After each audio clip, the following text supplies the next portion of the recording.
কেউ কি বলতে পারবেন এগুলা কি? এইগুলা হচ্ছে ঘাটকোল। আমাদের এলাকায় এগুলোকে ঘাটকোল বলে। এটা হচ্ছে ঘাটকোলের পাতা। এটা দিয়েও একটি রেসিপি হয়, সেটা নেক্সট ভিডিওতে আপনাদেরকে দেখাবো। এই রান্নাটি করতে কিছু মশলা লাগবে, যার মধ্যে আছে নারকেল, এলাচ, জিরা, রসুন, কাঁচামরিচ। এগুলো আমি ব্লেন্ডারে ব্লেন্ড করে নিয়েছি। কড়াইতে একটু পর্যাপ্ত পরিমাণ তেল দিয়ে দিব। তেলের মাত্রাটা একটু বেশি লাগবে, কারণ এটা একটু ভাজা ভাজা করে তো। মশলাটা ফ্রোজেন ছিল, যার কারণে একটু দলা পাঠিয়েছি। লবণ দিয়ে দিচ্ছি আর একটু হলুদ দেব।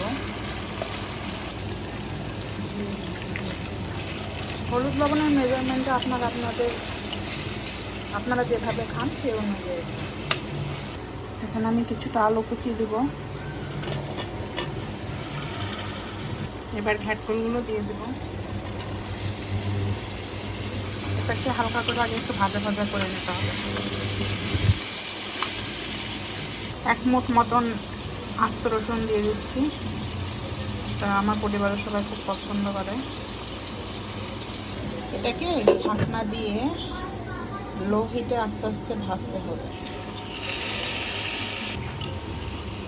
নারকেল কোরানো দেওয়ার কারণে এটা একটু কড়াইতে লেগে লেগে আসবে, বাট ঘাবড়ানোর কিছু নাই। এক হাত দিয়ে ভিডিও করার কারণে আমি ভালো মতন এটা নাড়তে পারছি না, বাট আপনারা এটাকে ভালো মতন তলা থেকে উঠিয়ে উঠিয়ে নেড়ে নেবেন এবং একটুক্ষণ পর পরে ঢাকা দিয়ে এবং ঢাকা খুলে খুলে ভালো মতন নেড়ে চেড়ে ভেজে নেবেন। যখন এই ভাজাটা লাল লাল হয়ে আসবে, আপনারা নিজেরাই বুঝতে পারবেন যে এই ভাজাটা আসলে লাল লাল হয়ে এসেছে। এটা খেতে অনেকটা ভুড়ি ভাজির মতনই অতুলনীয় স্বাদ হয়। আপনারা ট্রাই করবেন।